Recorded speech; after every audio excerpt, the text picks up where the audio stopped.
Welcome back to Murderlicious. I'm Lindsay. And I'm Lauren.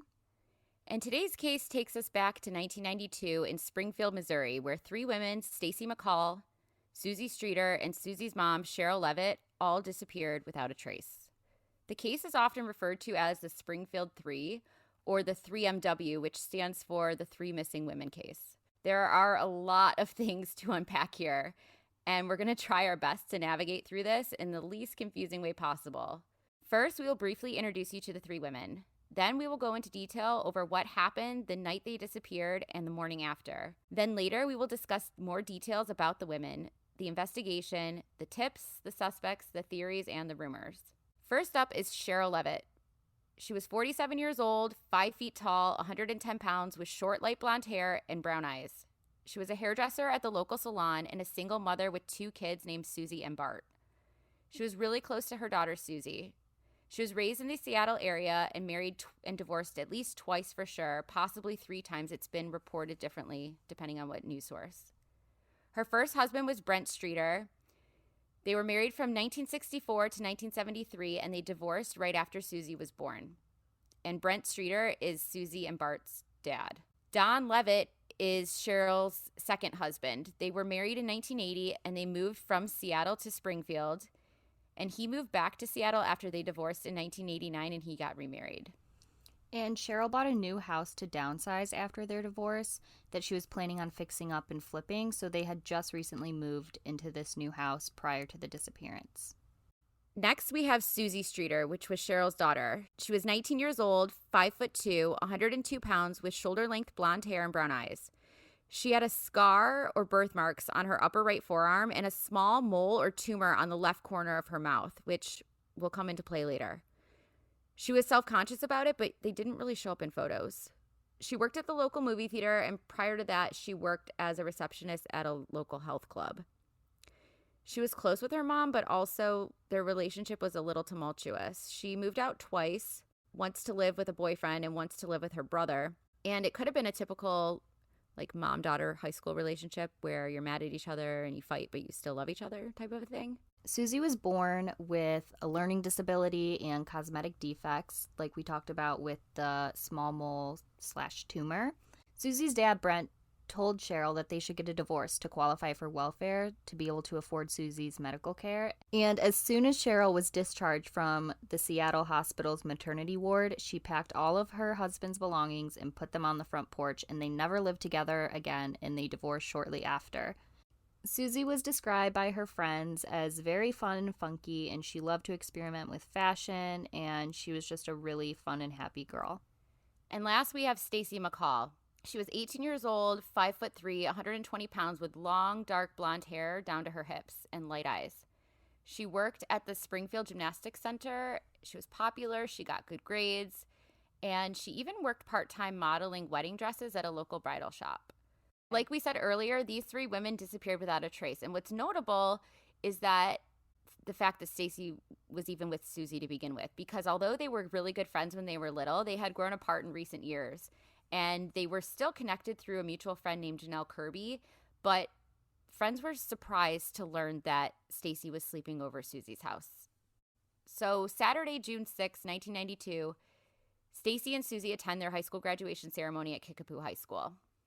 The girls were feeling really nostalgic since they just graduated high school, which I totally get, and they wanted to focus on their last days together. Janelle and Stacy were planning on going to Missouri State University together and joining a sorority, and Susie wanted to go to cosmetology school to become a hairstylist just like her mom. So that night of June 6th, they attended 2 graduation parties. And that night there was also a senior all-night party that was being offered by the high school where they would be locked in all night, but there was no alcohol allowed, so I guess the girls decided to do their own thing because they thought it'd be a more fun way of spending, I guess, their last night of high school. And in a Disappeared episode I watched, it kind of seemed like Stacy's mom, Janice, wished that they had went to the senior all-night party because it would have prevented what would happen next. Yes, so like I said, Stacy and Susie had a mutual friend named Janelle Kirby. So that night they started at Janelle's house and they walked to a party nearby at their friend Brian Joy's house. A few hours later, they left that party to drive to another party. We read that Brian Joy drove to that next party, but we also read that their friend Shane Appleby drove to the next party. But in any event, they went to another party. Friends reported at the parties Stacy was mingling and happy and seemed unworried. And then friends also reported that Susie wasn't really feeling well or had had a stomachache that day, and that it sounded like she didn't want to be alone, and that she was like wanting someone to come and sleep over with her. The three girls, Susie, Stacy, and Janelle's boyfriend Mike Henson, they had plans to go to a water park the following day in Branson. And originally they had planned to sleep at a hotel in Branson that night, but they ended up deciding to drive there in the morning instead. And as you'll see, plans were changing a lot about where they were going to sleep that night. So first they were going to sleep at a hotel, and then they said, okay, we'll sleep at Brian's house. But then Brian said, no, you can't stay at my house. So then they went back to Janelle's house because that's where the girls' cars were anyway. And they were going to sleep at Janelle's house, but then they realized that she had relatives staying there, so there wouldn't really be enough room for them to sleep. So Susie and Stacy decided to go back to Susie's house and sleep there instead. And they had all planned to meet back at Janelle's house early in the morning to drive to the water park together. The girls were last seen around 2:20 a.m. in the early morning of June 7th, driving away from Janelle's house. Susie was last seen driving away from Janelle's house in Battlefield in her red car, and her license plate was Sweeter, Sweeter, which is so cute. And Stacy was following behind in her own red car. Janelle's mother also reported that she had heard Susie tell Stacy to follow her to her house because she wasn't feeling well, and Stacy said, okay, I will. And the last time anyone spoke with the mom, Sherrill, Susie's mom, Sherrill, was at 11:15 p.m. when she talked on the phone to her friend about painting an armoire the next day. So the following morning on Sunday, June 7th, Susie and Stacy never showed up to Janelle's house to go to the water park like they had planned. And since they never called her either, Janelle called Susie's house a few times and got no answer. So she was getting pretty worried, and Janelle and her boyfriend Mike go to Susie's house. They get there around 12:30, but it's reported differently in different newspapers and interviews. Some reports say 9:30, some reports say 12:30, but for the sake of this, we're going to go with 12:30 because that's what the original incident report says. Since they had recently moved into the house, Janelle had never been there before, and when they get to the house, this is what they see. So they see all three women's cars parked outside. The front porch light bulb had a globe covering it, and the globe covering was shattered and on the porch, but the light bulb was still intact. So Janelle's boyfriend decided to be a nice guy, and he swept up the glass for them, but this potentially destroyed evidence that could be later used. And they knocked a few times and rang the doorbell, and after no answer, they just decided to check the door, and it was unlocked. So they go inside, and no one is there except for Cinnamon. Cinnamon is Sherrill and Susie's Yorkie, and he appeared to be really anxious. There's conflicting reports if Cinnamon was running loose or locked in the bathroom. But anyway, Janelle noticed that their beds had looked like they'd been slept in, and it looked like they had gotten ready for bed the night before. Yeah, so at this point, they're pretty sure that the girls made it back to the house because, like Lauren said, all their cars were parked outside, and it looked like they were there, that the beds were slept in, the TV was still on in Susie's room was static. Friends had reported that Susie had insomnia, and she often liked to fall asleep with the TV on. It is notable that all three women's cars were parked outside, but Susie's car was not parked in its usual spot. But I think that might be because she wasn't supposed to be home that night, and her mom might have parked in her spot. It is notable that her car, they had like a circular driveway and then like a side driveway too, and a carport, like a car covering. How do you explain a carport, Lauren? I mean, a carport is a carport. It's like, like if you go to, if you go to like an apartment building or a condo, those coverings. It's like a parking spot that's covered by a cover. A cover. So usually Susie parked there, but I believe that it was Cheryl's car that was parked there, and it would make sense that she would be parked there because she didn't think that her daughter was going to be coming home. It is interesting that Susie's car, it was partially parked on the grass. So I don't know if she was like in a hurry, or it wasn't her that parked it, or she's not used to parking there because she usually parks in the carport. But that is just interesting. Like I said, it looked like their beds had been slept in and that they got ready for bed. And the reason that Janelle assumed this is because there were washcloths in the bathroom with the girls' makeup on it from the night before. So it looked like they took off their makeup, got ready for bed. So at some point, while Janelle and her boyfriend are just lounging around a house that they've never been to before, that they just let themselves right into, the phone rings. So Janelle answers it. And Lauren, why don't you tell us about those phone calls? So Janelle describes them as a creepy man saying very sexual things to her. So she gets creeped out and she hangs up, and he immediately calls back. So she answers it again. It's the same man saying really like gross, inappropriate things to her, and she hangs up again. And I couldn't find anything about what this person was saying to her, or who this person was, or if they ever even looked into it. But I did see that the police kind of wrote it off as a prank call. Yeah, probably. I think there were like a lot of prank calls going on at that time in that area. Yeah. Remember, this is 1992, so it's not like they had, I mean, they might have had caller ID, but Sherrill didn't. So at some point, Janelle and her boyfriend leave Cheryl's house, and I think they went to their friend Shane Appleby's house or somewhere else. I'm not exactly sure. It's reported differently in different places. But at some point, they returned later to Susie's house again and spoke with police. Meanwhile, at the same time, Stacy's mom, Janice, is starting to look for her daughter, Stacy. She called Janelle's house looking for her, and Janelle's sister answered and said that she wasn't there. And Janice starts to worry because it's not like Stacy not to tell her when her plans are going to change.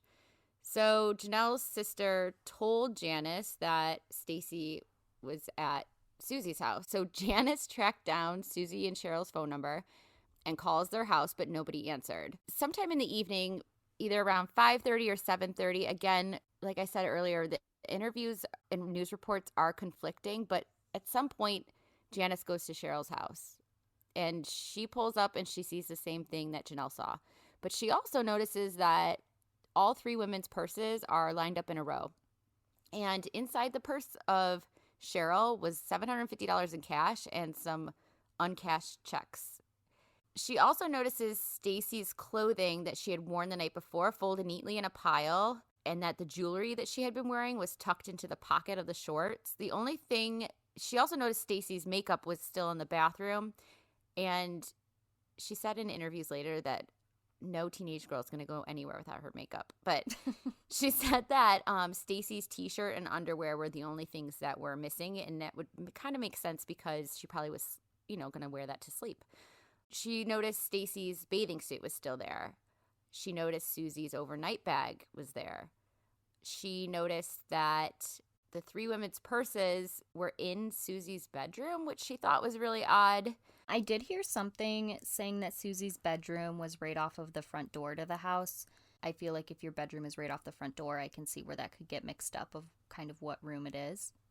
Or somebody took all the purses and lined them up but didn't take anything out of them. I don't know. Yeah, really since there are so many people that have already gone through the home, it's kind of unclear if the three women left their purses lined up in a row or if someone was just like, oh, look, here are their purses. Let's just put them over here so they don't get trampled on.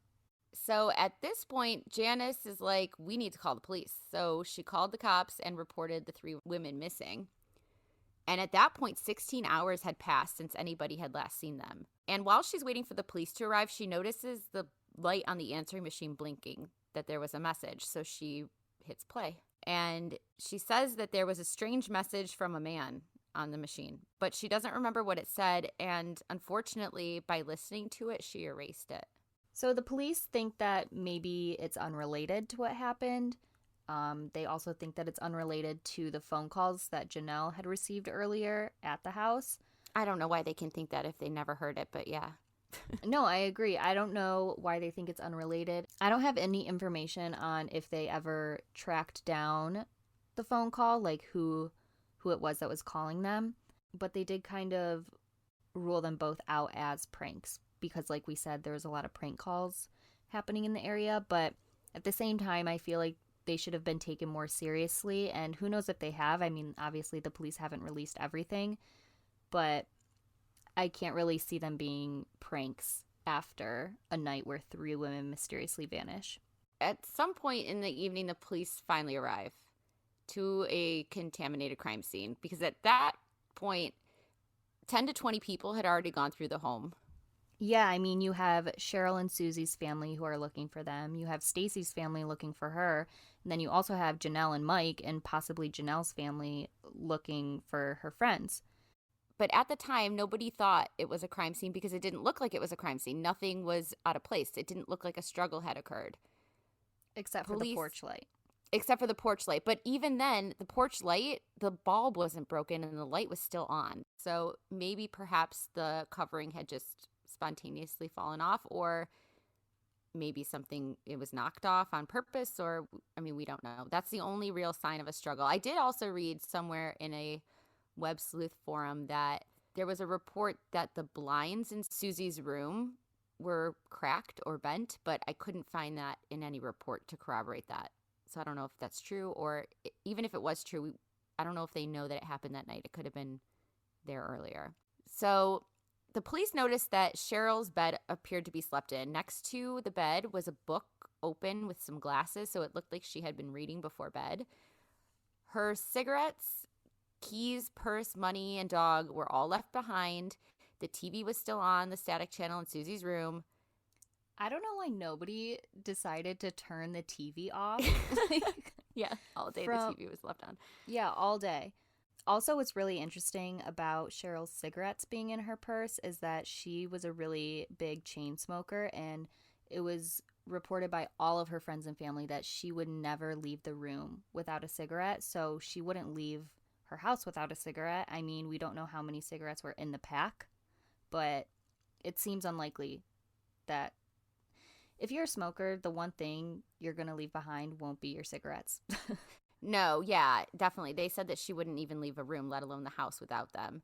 And people said that it looked like someone came in and zapped a vapor gun and the women just poof disappeared because it looked like they had just been there. The police also didn't think it was a robbery because nothing appeared to be missing. Like we said, the money was in Cheryl's purse. There was jewelry there. Some people say that there could have been photos that were stolen, but then again, they did just move into this house, so I feel like you can kind of attribute that to the move. And I'm not sure what the photos were of, but I do remember watching in a documentary that there could have been photos moved, but nothing else appeared to be stolen, so that's why the police kind of ruled out a robbery right away. Right, and they also noted that there was no forced entry or signs of a struggle, so police right off the bat think it was either somebody that they knew or somebody using a ruse to gain entry into the home. And the police take it seriously right away. They began their investigation by looking into the 3 women's lives and their associates. The first person that they looked at was Bart Streeter, which is Cheryl's son and Susie's older brother. Bart was 9 years older than Susie, and he was an alcoholic. He had a really, really rough relationship with his mom and with Susie. He moved out when he was 17 because of the tension, and he described it as it kind of being a you live under my roof, you live by my rules relationship with his mom, and he just couldn't stand it. And so when he moved out, they had a lot of tension, and this continued on for years. And about 10 years later, right before the women went missing, a couple months before, he moved back to Springfield, and he wanted to patch up his relationship with his mom and his sister. And it seemed like he was pretty successful in doing that with Susie. They ended up living together for a couple weeks, a few months before she went missing, but alcoholism really got in the way. Bart, being an alcoholic, was taking a toll on their relationship, and Susie came home late one night from work, working at the movie theater, and he had his music up really loud and he was drinking a lot. And Susie asked him to turn it down, which I guess offended him, and they got in a fight that turned physical. But as far as I can tell, it was like a verbal altercation with a lot of things thrown and broken, but they weren't seriously injured by this fight. And this caused Susie to move back in with her mom immediately, and they cut Bart out of their lives for good. So the police called Bart to tell them that his mom and sister were missing, and he described it as a nightmare. He was super concerned, super worried, but of course he was a suspect immediately because he was related to them and because of this rocky relationship that he had. So his alibi was that he was drinking that night and he passed out on his couch, and a neighbor and a girlfriend corroborated his story. So he ended up taking a polygraph, and then he passed, so he was cleared from the investigation. In the 48 Hours episode, police knocked on Bart and Susie's dad's door, and he said, "I know why you're here. I think you should look at Bart." So I feel like that says a lot coming from his dad. It does, for sure. But since he had been cleared with his alibi and the polygraph, the police had a theory that maybe Bart owed money to somebody, and it could have been somebody that was associated with him that took the girls, but they didn't know. So they next looked into Susie's ex-boyfriends. Mike Kovacs was the first boyfriend we're going to talk about, and I don't think it was her first boyfriend ever, but it's the first one we're going to talk about. And she had filed a restraining order against him in October of 1991 because he was threatening and harassing her. It was reported that he even beat her up and slapped her around. He slashed her tires twice with his new girlfriend, and Susie previously lived with him at his grandmother's house for a few months the summer of 1991. They also looked at Susie's ex-boyfriend, Dustin Rekla, who is also known as Dusty, and he worked at the movie theater with Susie. He was her most recent boyfriend, and they broke up a few months earlier because... This is a crazy story of why they broke up. So Dustin vandalized a local cemetery mausoleum, and the next morning, kids found skulls in a tree at a local park. And Dustin and the friend that he was doing this with also lit one of the skulls on fire to use it for lighting to see the gold teeth fillings that they were stealing from the corpses. So they were essentially decapitating these corpses and throwing their heads in trees. So they were grave robbing. Yeah. And that's really disturbing. Very. So what they would do with these gold fillings that they were stealing is they would go to pawn shops and try to sell them. So one pawn shop called the police, and they said that some young men were trying to sell them gold fillings from the skulls that were taken from the mausoleum. So the pawn shop owner took the ID of one of the guys, and it belonged to Michael Clay. And this was Dustin's really close friend. So the police went to Mike's house, and he wasn't there, but his sister answered the door. And the police looked around, and they saw stuff that suggested almost like cult-like or satanic activity. And like what? like animal skulls laying around and devil symbols. And the police were super bothered by this because Springfield was known as a very, very religious Christian town, and it was known as part of the Bible Belt. So if they're that religious, who knows like how satanic this stuff actually looked? If you know what I mean? Like maybe it was like album covers and it wasn't even satanic at all, but... Yeah, but anyway, they were really bothered by it. So the next day they went back to try to talk to Mike because obviously he wasn't there the day before. And all of this suspicious satanic paraphernalia was just gone. So Dustin and Mike were officially brought in by the police. And Susie ended up being a part of the investigation as well because not only because she was dating Dusty, but because her car was used in the commission of these crimes. And she fully cooperated with the police and told them everything that she knew. And she was planning on going to court to testify against them. And that trial was set for 1 week after the three women disappeared. So on June 11th, a few days after the three women went missing, the police called Mike and Dustin back in to see if they could establish any sort of connection to their disappearance. And remember that this whole grave robbing incident took place like 4 months prior. But they did still want to check them out, you know, because they were checking out everyone in their lives. I mean, she was set to testify against him the following week. Right. I mean, it gives them a pretty good motive. For sure. So Mike was really angry, and he made these incriminating statements to the police in interrogation, and he was saying stuff like, "I wish those bitches were dead." And he later blamed this statement on a personality conflict with the investigator, and he denies having any involvement in the disappearance. I mean, criminals always have personality conflicts with cops. Right? So their alibi was that Dustin said that he was at a local rock band concert and after party, and then Mike gave a similar alibi. So they were alibis, but they couldn't really be confirmed or corroborated by anybody. I think also I heard or read or somewhere that his alibi was that he was passed out drunk in his car, which also couldn't be corroborated. So I don't know how they could have ruled them out, or maybe they're just saying that they ruled them out even though they didn't, because sometimes police don't release everything. Yeah.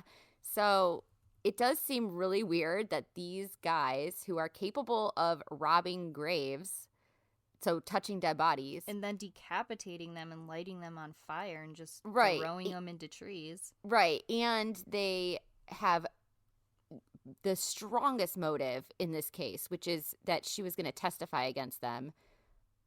What's super interesting about this part is that even though they had the pawn shop clerk IDing them, their charges were dropped because of insufficient witnesses.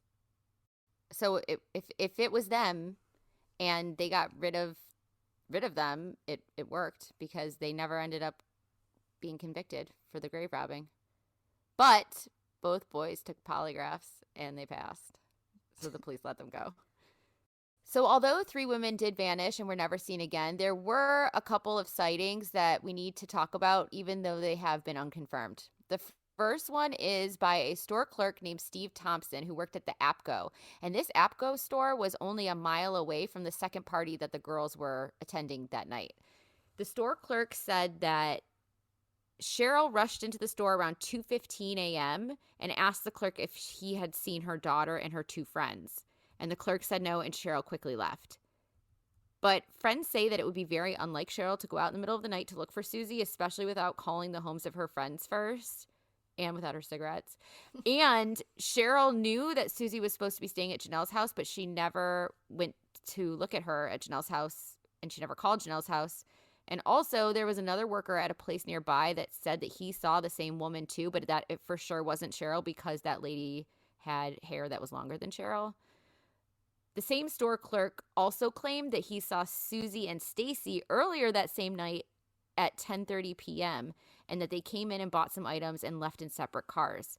And police discount this because not only because they just don't believe this clerk, I guess, but also because Stacy's and Susie's friends say it can't be true because they were with them all night long. Janelle said that the both girls never left the parties to go anywhere and that they were together from 8 p.m. to 2 a.m. all night. But what is interesting, like I said, is that this store is 1 mile from the parties that they were at. And why would the store clerk say that he saw all 3 of them? That's really strange. Like, I don't know why he would say that if it wasn't, but he said specifically that they left in separate cars, and it was reported that the girls drove to that second party in separate cars, because remember, Brian Joy was driving one car and Shane Appleby was driving another, and I think that the store clerk even described the cars that he saw them leaving in, and I'm not sure if it matched up or not. I don't know, but the police do not think that these sightings are credible, or maybe they do and they just don't want the public to know that they do. I don't know. The next sighting was by a waitress at a local restaurant that the girls like to go to a lot. And they, in news reports, it's called a diner, but I don't know if it is because it's also called a steakhouse. I don't know. I don't know how I don't know any steakhouse that's open at 3 a.m. But anyway, this waitress at the restaurant claimed that she saw the 3 women eating there between 1 a.m. and 3 a.m. and that one of the girls looked to be drunk. But the police tracked down everybody who was at the restaurant during that time, and nobody else can confirm that the girls were there. And by the reports that I saw, it kind of seemed like the 3 women that they were talking about were definitely Suzie, Stacy, and Sherrill, and not Suzie, Stacy, and Janelle. So right. I don't know, that just kind of seems weird to me. Like, they get home at 2:30 from a party, and the mom's like, let's go get steak. Right. And Stacy's like, sure, let me go there with my t-shirt and underwear on without my shorts. Yes. And they walk because of their cars and their keys are left there. Yeah, I don't. And they don't have money. Right. Yeah, I don't. Maybe the waitress got confused and it was another night. I'm not sure, but Yeah, I did hear that they went to this restaurant a lot. right. But what is weird is that the police discount this sighting as well. But if these sightings are true, it would kind of make sense that, like, they went to that store in those two separate cars, and then Cheryl was like rushing around looking for her daughter and her two friends, and then found them. And then Susie was really drunk, so then she took her to go to eat to sober up, and then something happened. I don't know. The police are really confident that the girls made it for sure back to Susie's house. In the first week after the women went missing, the police release a sketch of a bearded man, and they say that they're looking for this bearded man in a brown van with rust on the sides.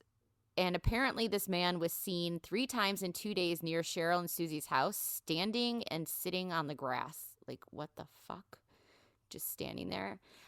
I couldn't find any information about the man, but you will hear a lot of information about vans in the area. Different colored vans have been just seen all over Springfield that night, I guess. Wasn't the man like the brother of a police officer?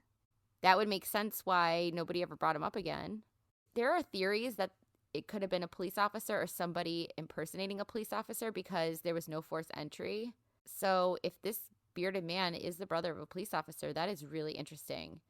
And then another weird thing that happens in the case is that an envelope arrives in the mail at Cheryl and Susie's house, but it was addressed to Stacy's sister. And it ended up being a letter from an inmate at the county jail offering his sympathy, and maybe he was like wanting time off from his sentence or something, but it ended up being nothing. In the very early days of the investigation, the police also came out and said that they were looking for a 2-door burgundy Toyota Supra with Missouri plates that was stolen from the Battlefield Mall the night that they went missing. And this was that car was from their neighbor across the street, right? Yeah, it was referring to a lead that they got when a neighbor of Cheryl's reported a stolen vehicle the same night that they went missing. And the owner of the car was a classmate of the girls. But it turns out that the car was stolen from a different area. Like I said, it was stolen from the mall and not the house. And it did turn up a few days later with no connection to their disappearance. Wait. Hold on. How could this have no connection? Somebody that graduated with them, a classmate of theirs, who lives right across the street from Cheryl and Susie's house, ends up getting their car stolen on the same night that these women go missing? Well, it was stolen from the mall, not stolen from their house. That's just... It is weird. It's a weird coincidence, if you can even call it that. So, 4 weeks after the women go missing, a woman calls in claiming that she saw Susie driving a van the morning that the women went missing on June 7th. She said she was on her front porch around 6:30 to 7 a.m. and that she saw Susie driving a van and that it pulled into her driveway and turned around. And this house that she was at was 1 mile east of Cheryl's house. The witness said that Susie pulled into a driveway to turn around and it looked like she had been crying. And then the witness heard a man's voice say something like, "Don't do anything stupid, just turn around and get us out of here." And the witness said that she didn't come forward earlier because she didn't know that Susie was missing. She called as soon as she saw the missing persons flyers, and she knew that it was Susie because she could see Susie's birthmark on her face. The police think this is a solid lead, and they believe this because it would make sense that somebody would need to turn around, because where that house was in that neighborhood, to get to the highway, you would have to turn around. You couldn't, there was no outlet, I suppose. It would make sense that somebody would be turning around, but it is weird that she claimed to be able to see Susie's face so close up that she could see her birthmark when that birthmark doesn't even show up in photos. I don't know. And also, I read that she might have undergone hypnosis to remember more details. I don't know. So the missing flyers posters came from Janice, and Janice was super, super proactive within the first 24 hours that all the girls went missing.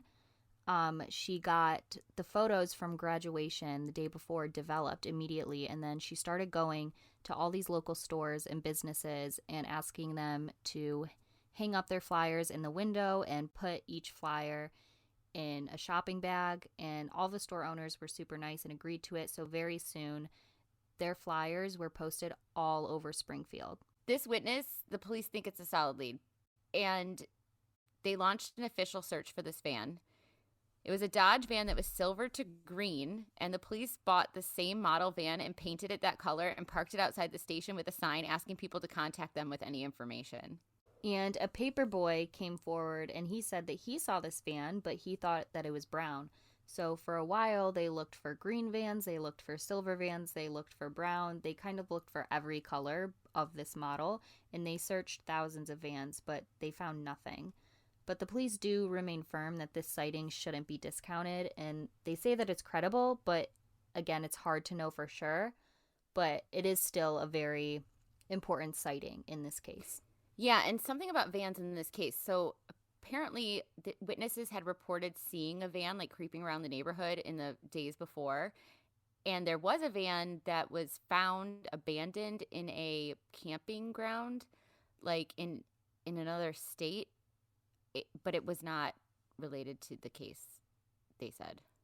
But it had been stolen from Springfield around the time the women went missing. So that's why originally they were interested in it. But it was determined not to be involved in this case. I don't know how, but it was.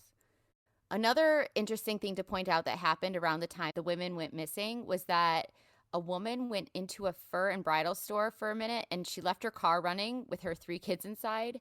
And while she ran in, somebody stole her car and abducted the kids.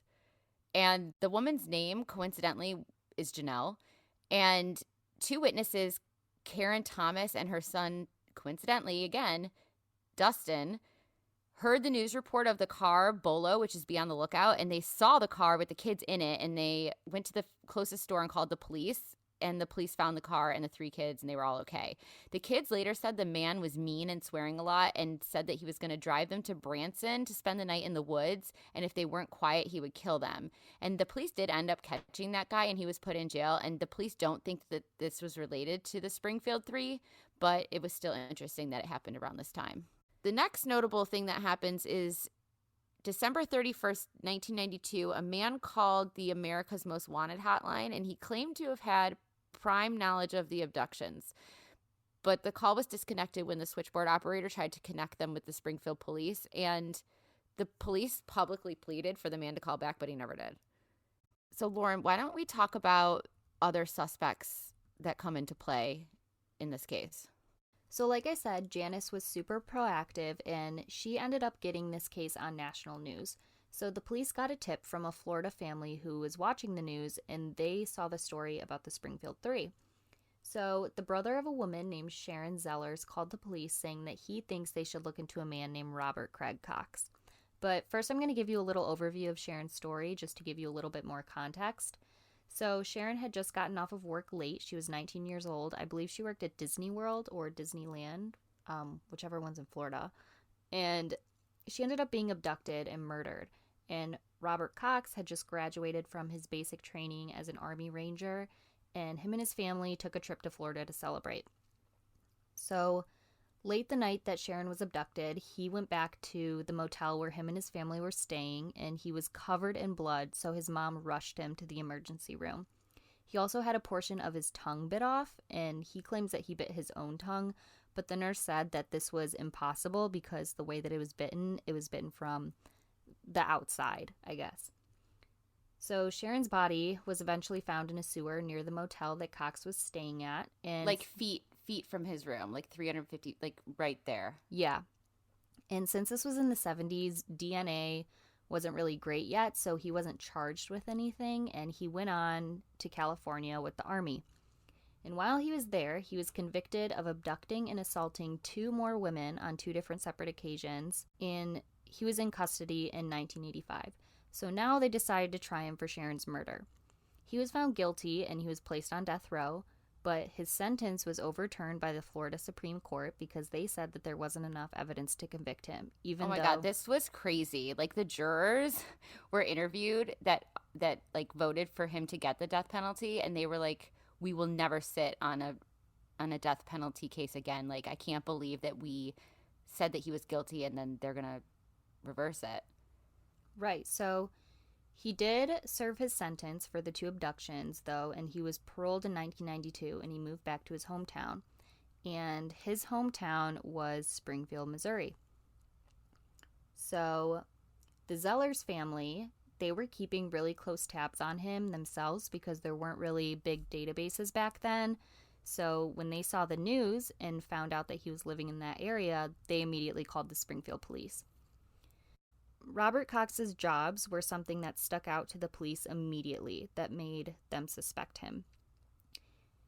Around the time that the women went missing, he was working as an underground utility worker, which could have been a great ruse for him to use at a stranger's house in the middle of the night. Obviously, he had the uniform, he had the truck, he could just knock on a door and say something like, "Hi, you have a gas leak." Or maybe that's how he met the three women to begin with and got interested in abducting them because he had been at the house before. Well, the job that really stuck out to police even more was the one that he had right before he became a utility worker. He was a mechanic at a used car lot, and he worked there at the exact same time that Stacy Mccall's dad was a salesman there. That's crazy. So police think that maybe he could have seen Stacy visiting her dad at work and targeted her.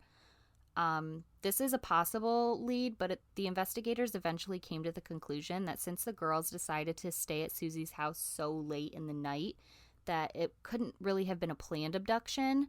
But wait a minute. This was the only time that Stacy ever slept over Susie's house, and that one time that she slept there, they get abducted? Right, like who knows if he was following them the whole night. Right. So his alibi, his parents said that he was at a golf tournament and that he spent the night at their house. And the next morning, early on that Sunday, he took his girlfriend and her kid to church. His girlfriend confirmed his alibi, so the investigators saw this as kind of a dead end at this point. But ultimately, he was still a very big person of interest in this case. 3 years later, in 1995, Robert Cox moved to Texas, and he was arrested for aggravated robbery, so the Springfield police decided to revisit this case. They re-interviewed his former girlfriend, and now she said that she talked to him prior to her interview back then, and he told her basically that if the police come looking for him or question her, that she needed to back up his story that they were at church. She also said that she thought that maybe he was in trouble for something minor, but not for the abduction of 3 women. So she's recanting the alibi. Yes. So she lied for him back then. Yeah, she lied for him because, it was her boyfriend, and she thought if he just, robbed a convenience store or something, I'll back him up. But she didn't know that it was in connection to the abduction of the Springfield 3. So there were 3 separate trips to interview him while he was in prison in Texas regarding the Springfield 3, and each time he was really toying with the police, but he never cracked. He was intriguing enough to assume that he had knowledge on the case, but he never said anything that would incriminate himself. And he also gave an interview to a Springfield reporter that said something like, "I know that they're dead. I'll just say that. I know they're dead. I believe that the person who did this has had experience and they knew what they were doing. I believe the 3 missing women are very close to Springfield." I've seen this interview, and he's like, I know that they're dead. It kind of reminds me of, the Ted Bundy interviews. Yeah. Where he just seems very charming and intriguing, but he obviously, you just never know if he's looking for attention or if he's telling the truth. But he did say, I'll tell you more, but not until my mom is dead. But I don't think he's ever going to say anything because once he serves out his sentences, he's not going to want to admit to anything because then he'll be put back in jail for this. Right. The next person of interest that you'll see a lot when you look up this case is Stephen Garrison. In August 1993, Stephen Eugene Garrison was arrested on unrelated charges to this case. I think it might have been a weapons charge. And he told the police that he had information about what happened to Suzie, Sherrill, and Stacy in an effort to get a plea deal for the new arrest. He claimed that his drunk friend had confessed to murdering them, and supposedly he revealed a piece of information that has not been revealed publicly that showed there might be some truth to his claims. Garrison fled and committed a sexual assault while on the run. He held a girl at knife point and raped her for 3 hours. He's currently serving 40 years in prison for raping, sodomizing, and terrorizing the female Springfield college student in the summer of 1993.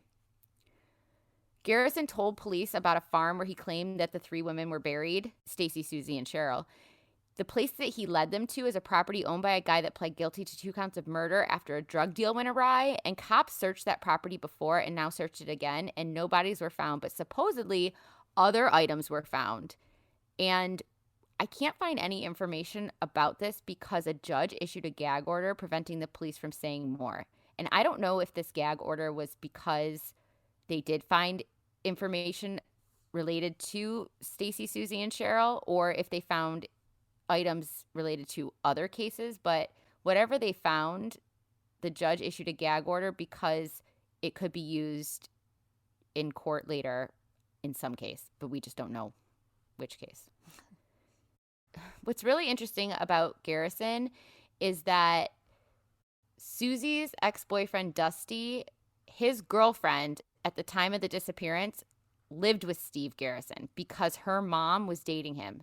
So Susie's ex-boyfriend, Dusty, the one that was robbing graves, his new girlfriend lived with Garrison at the time the three women disappeared because her mom was dating him. Does that make sense? Yeah. Okay. So he was a person of interest as well and is said to be connected to Dusty. And remember, Susie was scheduled to testify against Dusty the week after she went missing.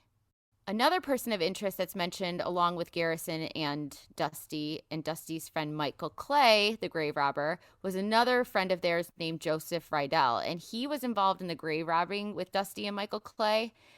And I read on Web Sleuth that Brian Joy was also friends with the grave robbers. And remember, Brian Joy is the guy who the first party that the girls went to that night was at his house. It also kind of makes sense to me that they would all be friends because if they lived in this town and all went to school together, I just feel like that makes sense to me that her friend was friends with her ex-boyfriend, you know? Yeah, definitely. But I don't know if I believe that Dusty would be able to pull this off. Like Dusty and Michael Clay, they just seemed so immature and not smart enough to pull it off. But if they're associated with Garrison, I don't know. Another thing that you'll see when you search this case is something that's called the Grand Jury 3.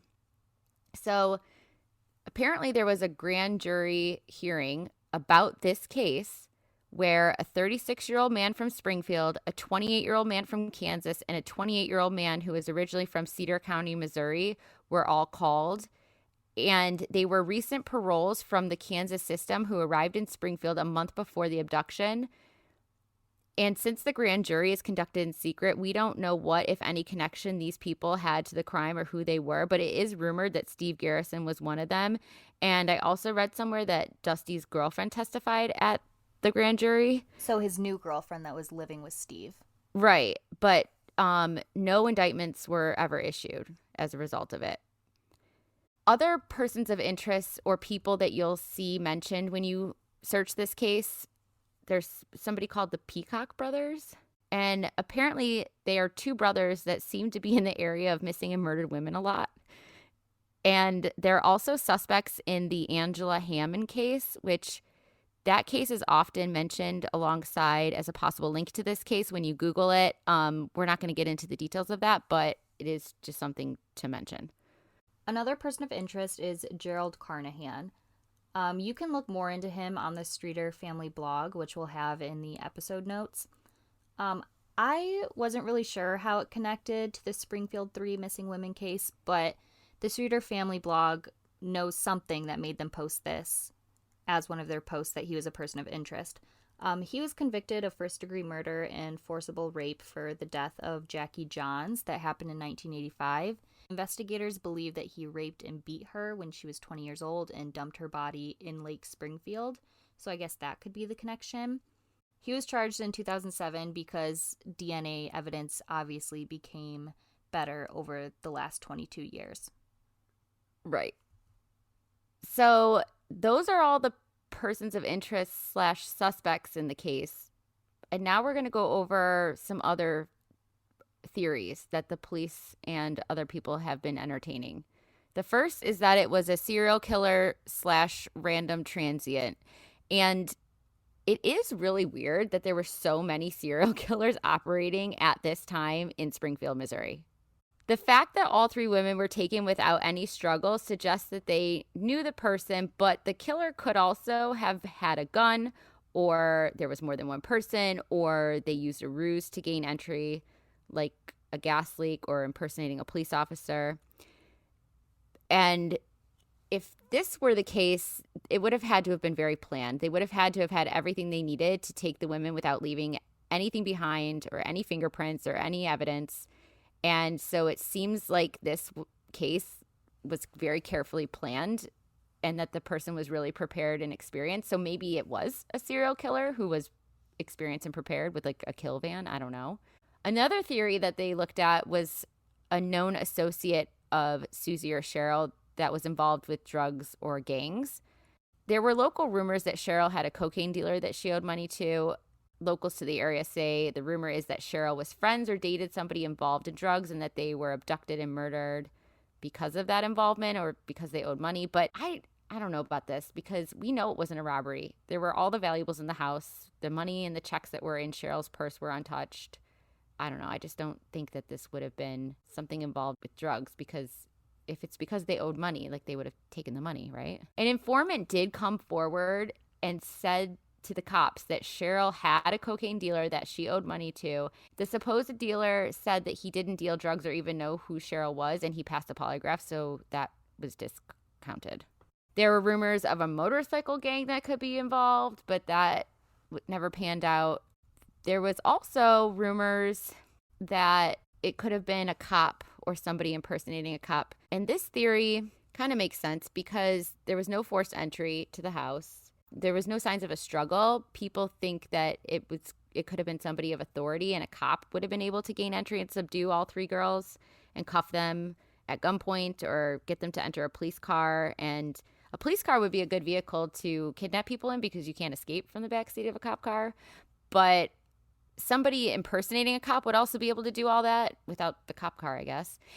And it's really interesting because it's rumored that police uniforms were stolen from a dry cleaner before the abduction, but I haven't been able to verify if they were recovered or who stole them or anything like that. So this is just a rumor. The women, like we said, were never found. Their bodies were never found. Divers searched Lake Springfield and the James River. There were searches on foot. There were searches on horseback. The searches expanded into other counties. The police focused on the theory of the transient abductor because the FBI and the Missouri State Highway Patrol and numerous other law enforcement agencies really looked into the backgrounds of the lives of the missing women, and they obtained no positive leads concerning the reason for their disappearance or their location. So that's why they focused on the theory of a transient abductor or serial killer, I guess. The case has received over 5,000 tips over the years. Investigators have compiled over 27,000 documents, probably more at this point. I don't know how old this statement is, but a spokesperson for the police said the case has never been suspended. It's always been assigned to at least one of our detectives who follows up on the ongoing incoming tips. And in the recent years, they're still getting like 100 tips a year. And some of them are from psychics. One psychic called saying that the bodies were in a blanket buried near water. Another psychic talked to Cinnamon. The dog? Yeah. But the police for sure think that they were abducted. So in 2007, crime reporter Kathy Baird, she started making contact in the community of the Springfield 3 case, and she started getting tips of her own and possible locations of the bodies. And most of the information that she is getting is coming from tips with psychic information, but she believes that one of the sites that are mentioned comes up way too many times by too many different people to be a coincidence. And this was the south parking garage at the Cox Hospital. And this had no connection to Robert Cox at all. But in 2007, Kathy asked a mechanical engineer named Rick Norland to come to Springfield. And he's an expert in ground-penetrating radar, and he was called to 9/11 to help with the debris. So he's pretty credible. Yeah, definitely. And his machine can detect buried objects, changes in soil, and other things like that through this underground imaging. It's not clear pictures like you would imagine. It kind of reminds me of those like black and white backgrounds that are supposed to make you see illusions and stuff. They scanned the parking garage, and Rick Norland found 3 anomalies. 2 were parallel and 1 was perpendicular. And the underground imaging itself can't say for sure that they were bodies because they were just anomalies, but Rick did say that they are consistent with what you would see in a gravesite location. The only way to confirm what these anomalies actually are would be to dig up the parking garage, but the Springfield police won't do it. They say that it's not conclusive and it's really expensive, and that the parking garage was built a year after their disappearance in 1993 and was under construction during the time that they went missing, so they don't think that they could be buried there. But to me, it kind of seems like if this was a big construction site that was being built quickly, it kind of seems like a good spot for them to be buried. Yeah, definitely. I think I also read that they also didn't take his radar as credible because it was like a new experimental radar machine or something. Like it wasn't, like it's new technology, I guess. In December of 2010, which was 3 years after that original scan, the police did reconsider digging up the parking garage, but they never did. Sherrill and Suzie were declared legally dead in 1997. And I did read somewhere that Janice, Stacy's mom, doesn't want to declare Stacy as dead because in her mind, since there is no body, there's no way for her to positively say that her daughter is dead. Poor Janice. It's so sad. In one interview, she said that she at least got to see Stacy in a wedding dress since she modeled one. That's so sad. Sherrill and Suzie are officially declared dead, but their case files are still all officially listed as missing. There is a reward for the location and prosecution of persons responsible for the abduction of the three women. It says it was $42,000. I don't know if it's more now. I think I read $100,000 somewhere too. We're going to post our sources in the notes of this episode. This episode we did so much research for. And like we said before many times, there's a lot of conflicting information. Even according to the Streeter family blog, so much information is misreported, like even like silly details like birth dates and stuff. So it's just important to read as much as you can. And anything that we've said that isn't true, I hope we've told you it's a rumor or we aren't sure. Stacy's mom started One Missing Link, which is a nonprofit that helps families with missing persons. And the Streeter family has a blog called the Streeter Family Blog. So more interesting facts about this case. In 2012, the Springfield police reviewed the file and presented the case to a panel of 25 criminal justice investigators that were assembled by the National Center of the Missing and Exploited Children. I don't know if anything ever came of that, but they tried. Another thing to point out is that at one point after Sherrill got a divorce from her second husband, Don Levitt, his creditors were hounding her to pay his debts, and she had hired a lawyer to track him down but had no luck. And the last thing that we're going to mention is that Susie's brother and Sherrill's son, Bart, was recently arrested in 2019 for attempting to kidnap a 15-year-old girl from a nail salon in Tennessee. There's a statement on the family blog that says this whole incident was blown out of proportion and that all he was doing was waiting for a Lyft ride. I don't know anything more about it, but we just want to mention it. Now we're going to talk about the questions that we have. The first one is, do we think that Janelle and her boyfriend are involved? I mean, they were the last to see them and the first people to arrive at the house, and they kind of were acting weird. Like, well, some people think they were acting weird. I kind of think they were acting like a typical naive high school person. Like, I want to know if they tried to call the house later that day. Like, maybe went home, waited an hour, and called again. Yeah. I would love to know, like, the phone records. Oh, for sure. But what is weird is that they didn't tell the police right away about the sexual prank calls. Like, it's not in the first initial incident report to the police. They didn't tell them that until later. If Janelle and her boyfriend were involved, why would they not do something to the girls earlier in the night? Why would they wait until they got home to Cheryl's house? Right. Back to the phone records, is there confirmation, like, that those prank calls ever even happened? Like maybe she was lying about it? Like they could have heard from Janice that there was an answering machine call with a creepy man. And they were like, oh, yeah, we got a prank call while we were there. I think that if they happened, they have to be connected. There's nothing in my mind that makes me think that it could be a coincidence that 3 women went missing and then they get a creepy voicemail and then 2 prank calls. Yeah. If they're lying about that, then they could be lying about the sightings at the convenience store when they said, no, it couldn't have been them because they were with me all night. Do we believe the store clerk and waitress sightings? No, I can totally see Stacy and Susie and Janelle and the guys going in to the store. Maybe they were buying alcohol. Yeah, but and that's they why. were underage. Yeah. And that's why Janelle didn't want to admit to being there, because she thought they were being asked about it because they were getting busted. So the first sighting you do believe? I don't necessarily believe it, but I don't think that there's no way that it happened. What's interesting about the store clerk, the waitress, and the witness from the driveway is that all three of these witnesses, they don't contradict each other. Like, their sightings are at different times. So it is possible, if they are all true, that they are all true.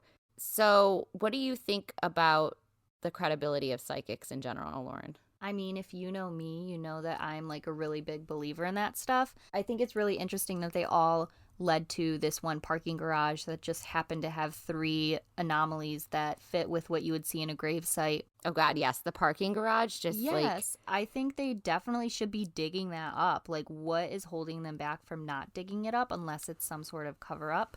Yes, and that's the last thing that we're going to talk about, is that there is speculation, because the police won't dig it up, that this does involve a cop, or a cop covering up for somebody else, like a brother or something like that. I've read that investigators and police have said that this case got political and that there were people kind of controlling and steering the investigation. It is, with the gag order and other things at play here, it seems like there is something going on that we don't know about. I'm sure there is. So hopefully we've covered everything that there ever was mentioned ever about this case. But if there's anything that we left out or anything that you would like to add, please comment on our Instagram at Murderlicious Podcast. Send us an email to murderliciousPodcast@gmail.com. We would like to say that we are so sorry to the families of Stacy, Susie, and Sherrill. We applaud you tremendously for all the work that you guys are doing. We feel like we are not even worthy to be talking about this case because the families have been working so hard to put out all the information possible, but we hope that we touched on everything, and we hope that you enjoyed this episode, and we'll see you next week.